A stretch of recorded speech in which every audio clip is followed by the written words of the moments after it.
গোসল করতে করতে হঠাৎই চোখ গেল। পাশেই কাকিমার কিছু ছোট পোশাক রাখা। বন্ধুরা, তোমরা নিশ্চয়ই ভিজতে পেরেছ। আমি কিসের কথা বলছি ওগুলো দেখে একটা অজানা অস্বস্তি মনের মধ্যে কাজ করলেও তাড়াহুড়োর জন্য পাত্তা দিলাম না। আজ আর মনকে আটকে রাখতে পারলাম না। সেখানে পিঙ্ক কালারের 2টা পোশাক ছিল। এই বয়সেও কাকিমা এতটা শৌখিন হবেন জানা ছিল না। আমি পোশাকের সুগন্ধ নিতে লাগলাম। কিছুক্ষণ পর রেখে দিলাম। বেশ টানাটানি করলে আবার কাকে বুঝে যাবে। এরপর আমি গোসল শেষ করে বেরোতে না হতেই দেখি কাকি রুমে ঢুকছেন। আমার নাম রাকিব। আমি গ্রামের ছেলে, বয়স 21। আমাদের বাড়ি একেবারে সবুজে ঘেরা একটা শান্ত গ্রামের মধ্যে। এখানে আকাশটা যেন একটু বেশি নীল, বাতাসটাও একটু বেশি সতেজ। শহরে যাওয়ার প্রয়োজন খুব একটা পড়ে না। আমাদের বেশ কিছু জমি জমা আছে, সেগুলো বাবার সাথে মিলে সামলাই। আমার বাবা মায়ের একমাত্র ভাই মানে আমার কাকা বেশ বছর আগেই একটা দুর্ঘটনায় মারা যান। কাকিমা তখন বেশ তরুণী। বিধবা হওয়ার পর থেকে বাবা মা তাকে আমাদের বাড়িতে নিয়ে আসেন। আমাদের পরিবারের একজন হয়ে ওঠেন কাকিমা। আমি তখন অনেক ছোট, তবে ওনার সৌন্দর্য আর ব্যবহার ছোটবেলা থেকেই মন কাটত। উনি একদমই সাধারণ কিসিমের ছিলেন না।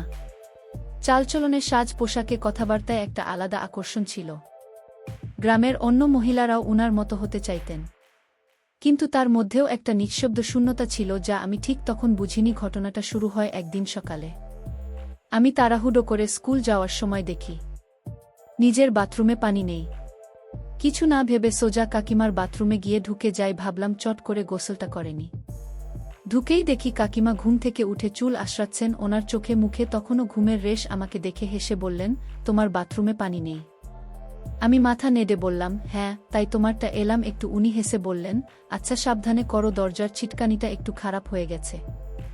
আমি হেসে মাথা ঝাঁকালাম। গোসল করতে করতে হঠাৎই চোখ গেল পাশেই কাকিমার কিছু ছোট পোশাক রাখা। বন্ধুরা, তোমরা নিশ্চয়ই বুঝতে পেরেছ আমি কিসের কথা বলছি। ওগুলো দেখে একটা অজানা অস্বস্তি মনের মধ্যে কাজ করলেও তাড়াহুড়োর জন্য পাত্তা দিলাম না। কিছুক্ষণ পর বেরিয়ে এসে দেখি কাকিমা একটা নাইট ড্রেস পরে চুপচাপ বসে আছেন বারান্দায়। চুল আঁচড়াচ্ছেন, চোখে মুখে শান্তির ছোঁয়া। এমনভাবে কখনো দেখিনি তাকে আগে। মনে হলো যেন চেনা একটা মানুষকে নতুন চোখে দেখছি। বয়স তখন খুব বেশি হয়নি তার, তবে শরীরে কিছুটা ভারীভাব এসে গেছে যা তাকে আরও বেশি আত্মবিশ্বাসী ও আকর্ষণীয় করে তুলেছিল। চলতে চলতে হঠাৎ তিনি আমার নাম ধরে ডাকলেন। আমি কাছে গিয়ে বসতেই বললেন, তুমি আমাকে যদি বন্ধু ভেবে কিছু বলতে চাও নিশ্চিন্তে বলতে পারো। অপ্রয়োজনীয় সংকোচ করার কিছু নেই। ওনার কথায় যেন মনটা শান্ত হয়ে গেল। সেদিন রাতে আমি ঘুমাতে পারলাম না। বারবার ওনার কথাগুলো মনে পড়ছিল। মনে হচ্ছিল উনি যেন অনেক দিন পর কারো সঙ্গে একটু খোলামেলা কথা বলতে চাইলেন। রাত তখন প্রায় 2টা। আমি আস্তে করে উঠে পড়লাম। নিজের অজান্তেই পা চল কাকিমার রুমের দিকে। দরজায় হালকা টোকা দিতে উনি নিজে এসে দরজা খুললেন। এখনও সেই নাইট ড্রেসে আছেন। চোখে মুখে এক অদ্ভুত প্রশান্তি। হেসে বললেন, আচ্ছা দেরি হলে রে, ভাবছিলাম হয়তো আসবি না। আমি হেসে বললাম, আসতে মন চাইছিল, একটু সময় লেগে গেল। উনি হালকা হেসে বললেন, এসো কিছু কথা বলি। আমি বিছানায় দোস্তে। কাকিমা বললেন, আলোটা নিভিয়ে দিব। আমি হেসে বললাম, দাও না, আরামদায়ক লাগবে। উনি আমার কাঁধে হাত রেখে একটু আদর করে মাথা নেড়ে পাশের ড্রয়ার থেকে একটা ছোট আলো বের করে দিয়ে বললেন, এই আলোতেই গল্প হবে। তারপর আমরা আরাম করে বসে অনেকক্ষণ গল্প করলাম। পুরনো দিনের কথা, গ্রামের কথা, ছোটবেলার মজার কাণ্ড, সবকিছু নিয়েই চলছিল আলাপ। সেই রাতে যেন আমি কাকিমাকে একদম নতুন করে চিনলাম। উনি শুধু আমার কাকি নন, একজন নারী যার মনেও অনেক না বলা কথা জমে আছে। সেদিনের গল্প যেন আমাদের মধ্যে একটা ভিন্ন রকমের বোঝাপড়া শুরু করে দিল। আমি কাকিকে মনে মনে অনেক দিন ধরে পছন্দ করতাম। ওনার মধ্যে এমন এক রকম সৌন্দর্য ছিল যা শুধু চোখে নয়, মনে গিয়েও লেগে থাকত। গ্রামের অনেক মেয়ে কাকির মতো সাজগোজ করার চেষ্টা করত। ওনার কথা বলার ভঙ্গি, হাঁটার ধরন কেমন যেন মোহময়। প্রায় কাকির সঙ্গে আমার গল্প হতো। অনেক সময় হালকা মজা করে বিয়ে শাদী নিয়ে কথা উঠত। কাকার বিয়ের দিন 4 কথা আজও মনে আছে। আমি তখন বাড়ির সব দায়িত্ব একা হাতে সামলাচ্ছিলাম। কাকি তখন একেবারে নতুন, চোখে মুখে একরাশ আনন্দ। সেই হাসিটা এখনও চোখে ভাসে। কিন্তু ভাগ্য বুঝি খুব নিষ্ঠুর। ঠিক 1 বছর পরই কাকা হঠাৎই আমাদের ছেড়ে চলে গেলেন। পুরো পরিবার ভেঙে পড়েছিল, আর সবচেয়ে বেশি ভেঙেছিলেন কাকি। কারণ কাকা চলে যাওয়ার পর কাকিরার তেমন আপন বলতে কেউ রইল না। তার নিজের বাড়ির অবস্থা ভালো না। মা বাবাও বেঁচে নেই। আমরা সবাই মিলে সিদ্ধান্ত নিই কাকি আমাদের সাথেই থাকবেন। বাড়ির উপরের অংশটা পরিষ্কার করে আমরা ওনার থাকার ব্যবস্থা করি। আমি নিজে হাতে ওনার ঘরের দরজা, জানালা, খাটপত্র, জামাকাপড় সব গুছিয়ে দিলাম যাতে ওনার কোনো অসুবিধে না হয়। উনি নতুন করে একটু একটু করে আবার নিজেকে গুছিয়ে নিতে শুরু করলেন। আমি চেষ্টা করতাম ওনাকে সব সময় হাসি খুশি রাখতে। কাকি এখন আমাদের বাড়ির উপর তলায় থাকেন আর ওনার হাসিমুখ আবার ধীরে ধীরে ফিরে আসছে। এই দেখেই আমাদের সবচেয়ে বেশি ভালো লাগে। মাঝে মাঝে মনে হয় কাকা চলে যাওয়ার পরও কাকি কিভাবে এতটা ধৈর্য ধরে নিজেকে সামলে নেন। এটা ভাবতেই আমার বুক ভরে যায়। আমি জানি একা থাকা কতটা কঠিন, তাই ওনার পাশে থাকার চেষ্টা করি সব সময়। একদিন সকালে আমি গোসলের জন্য তৈরি হচ্ছি। হঠাৎ দেখি আমাদের বাথরুমে পানি নেই। কিন্তু আমাকে কাজেও যেতে হবে, গোসল করাটা জরুরি। তখন মনে পড়ল কাকির বাথরুম, এ তো সবসময় পানি থাকে। আমি ওনার ঘরের সামনে গিয়ে বললাম, কাকি আমাদের বাথরুমে পানি নেই, তোমার বাথরুমটা একটু ব্যবহার করতে পারি? উনি হেসে বললেন, অবশ্যই পারো, কোনো সমস্যা নেই। আমি তোয়ালে নিয়ে ভেতরে ঢুকে দরজাটা সাবধানে টেনে দিলাম, কারণ ছিটকানি কিছুটা নষ্ট। তাড়াতাড়ি করে গোসল করে নিচ্ছিলাম যাতে কেউ ভুল করে না ঢুকে পড়ে। আজকেও খেয়াল করলাম কাকির সেই পোশাক রাখা, হয়তো তিনি আগে ঢুকতে চেয়েছিলেন কিছু আমি ঢুকে পড়েছি আজ আর মনকে আটকে রাখতে পারলাম না। সেখানে পিঙ্ক কালারের 2টা পোশাক ছিল। এই বয়সেও কাকিমা এতটা শৌখিন হবেন জানা ছিল না। আমি পোশাকের সুগন্ধ নিতে লাগলাম। কিছুক্ষণ পর রেখে দিলাম, বেশ টানাটানি করলে আবার কাকি বুঝে যাবে। এরপর আমি গোসল শেষ করে বেরোতে না হতেই দেখি কাকি রুমে ঢুকছেন। আমি একটু অপ্রস্তুত হয়ে গেলাম, কিন্তু কাকি হেসে বললেন, আরে এমন লজ্জার কিছু নেই, তুমি তো আমার সন্তান সম। উনার মুখে ছিল একরকম মায়াভরা শান্তি আর চোখে একটা হালকা বিষণ্ণতার ছাপ। আমি বললাম, আপনি দুঃখ করবেন না কাকি, আমরা সবাই আপনার সঙ্গে আছি। উনি ধীরে ধীরে আমার হাতটা ধরে পাশে বসালেন, বললেন, তুমি আমার খুব আপন, তুমি তো এখন আমার সবচেয়ে কাছের মানুষ। কাকির মুখে ও কথাগুলো শুনে মনে হলো আমি শুধু কেউ একজন না, ওনার একাকিত্বের পাশে দাঁড়ানো একজন আপন, যাকে উনি বিশ্বাস করেন, নির্ভর করেন। কখন বুঝলাম সম্পর্ক সবসময় রক্তের হয় না, অনেক সময় ভালোবাসা থেকেই আসে কাছের মানুষ। আমি তখনও কাকির পাশে তোয়ালে জড়ানো অবস্থায় বসেছিলাম। ভিতরে একটু লজ্জা লাগছিল, কিন্তু কাকির চোখে মুখে যে মমতার প্রশ্রয় দেখেছিলাম সেটা দেখেই মনটা হালকা হয়ে যাচ্ছিল। উনি হেসে বললেন, তুমি আমার জন্য যা করছো সেটা কোনো সন্তানও করে না। তোমায় আমি আশীর্বাদ করি রে। আমি বুঝতে পারছিলাম উনার জীবনে যে শূন্যতা তৈরি হয়েছে কাকা চলে যাবার পর, সেটা একমাত্র মনোযোগ আর ভালোবাসাতেই কিছুটা ভরাট করা সম্ভব। আর সেদিন মনে হচ্ছিল আমি যেন সেই দায়িত্বটা নিতে চাই। ঠিক তখনই কাকি বললেন, রাতে একটু আমার ঘরে এসো না, গল্প করব, ঘুম আসেই না এখন আর। আমি হেসে বললাম, আচ্ছা কাকি আসব। মুখে সাদামাটা উত্তর দিলেও ভেতরে একরকম অস্বস্তি হচ্ছিল। এই ধরনের পরিস্থিতিতে আগে কখনো পড়িনি। ভাবছিলাম কি হবে যদি আমি যাই, আবার কি হবে না গেলে। মন যেন দ্বিধায় জর্জরিত হয়ে পড়েছিল। এর মধ্যেই হঠাৎ করে কিছু অতিথি চলে এলেন বাড়িতে। আমার কাকাতো বোন বিনিতা, বয়সে আমার চেয়ে কিছুটা বড়, সুন্দরী আর খুব আধুনিক। সে এসেছিল কাকির কাছে ফ্যাশন টিপস নিতে। আমার একটু ভালোই লাগছিল। ভাবছিলাম রাতের সেই অস্বস্তিকর ডাকটা হয়তো এড়িয়ে যাওয়া যাবে। কিন্তু হঠাৎ কাকি বললেন, বিনিতা তুমি বরং আমাকে কিছু সাজের পরামর্শ দাও। আমি কাকির মুখের দিকে তাকিয়ে একটু অবাক হয়ে গেলাম। যিনি এতদিন অন্যকে সাজাতেন তিনি হঠাৎ আজ সাজতে চাইছেন।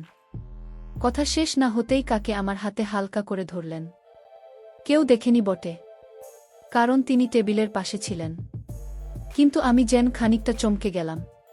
জীবনে প্রথমবার এমনভাবে কোনো মহিলা আমার দিকে এগিয়ে এসেছেন। আমি ঠিক বুঝতে পারছিলাম না কিভাবে রিয়াক্ট করব। পরিস্থিতি আরও অস্বস্তিকর হয়ে ওঠার আগেই আমি নিজেকে সরিয়ে নিয়ে ওয়াশরুমে চলে গেলাম। বাবা মা তখন বাড়িতে ছিলেন না, অন্য একটা আত্মীয়র বিয়েতে গিয়েছিলেন। তাই বাড়িতে একটু নির্জনতাও ছিল। ওয়াশরুমে বসে ভাবছিলাম কিভাবে পুরো ব্যাপারটা বুঝব। হঠাৎ বাইরে কাকির কণ্ঠ শুনতে পেলাম। উনি আমার কাজিনদের সঙ্গে গল্প করছিলেন, একদম স্বাভাবিক ভঙ্গিতে, যেন কিছুই ঘটেনি। তখন কাকি বলছিলেন, আমার যৌবনের সময়টুকু তো একরকম হারিয়েই গেল, কপালটা হয়তো এমনি ছিল। ওনার কথায় একটা চাপা কষ্ট ছিল। আর কাজিন বলছিল, কাকিমা জীবনের পথ তো এখনো শেষ হয়নি, তোমার জন্য ভালো কাউকে পেলে আবার নতুন করে শুরু করতে পারো। সেই কথাগুলো শুনে আমি গভীর চিন্তায় পড়ে গেলাম। বুঝলাম কাকির ভেতরে অনেক না বলা কথা জমে আছে, আর তার আচরণের পেছনেও হয়তো এমন কিছু কারণ রয়েছে যেগুলো আমি আগে ভাবিনি। সকালে বাবা মা বাড়ি ফিরে এলেন, কিন্তু দুপুর নাগাদ বুঝলাম বাড়িতে তখন কাকি আর আমি ছাড়া আর কেউ নেই। আমি ঘরের বাইরে এসে দেখি কাকি লাল রঙের একটা হালকা জামা পরে বসে আছেন। তাকে দেখতে খুব সুন্দর লাগছিল, চোখ ফেরানো কঠিন ছিল। আমি কিছুক্ষণ দাঁড়িয়ে ওনার দিকে চেয়ে রইলাম। হঠাৎ কাকি হেসে জিজ্ঞেস করলেন, কি রে, এমন করে তাকিয়ে আছিস কেন? আমি থমকে গিয়ে বললাম, না কাকি, কিছু না, শুধু আপনার কথা ভাবছিলাম। কিছুক্ষণের নীরবতার পর কাকি আমার হাতটা ধরে ফেললেন। আমার হাত ঘেমে উঠল, বুঝতেই পারছিলাম না এখন কি করবেন উনি। আমি একটু গলা শুকিয়ে বললাম, কাকি প্লিজ, এমন কিছু করবেন না। আমি তো আপনার অনেক ছোট, আর এখন তো কাকাও নেই।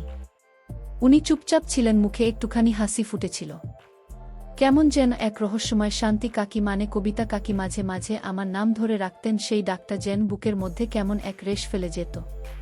কিন্তু আজকের আচরণটা কেন এমন ছিল সেটা এখনও আমি বুঝে উঠতে পারিনি। কিছুক্ষণ পর কাকি নিজের ঘরে চলে গেলেন, কিন্তু সেদিন মনটা খুব ভাল লাগছিল।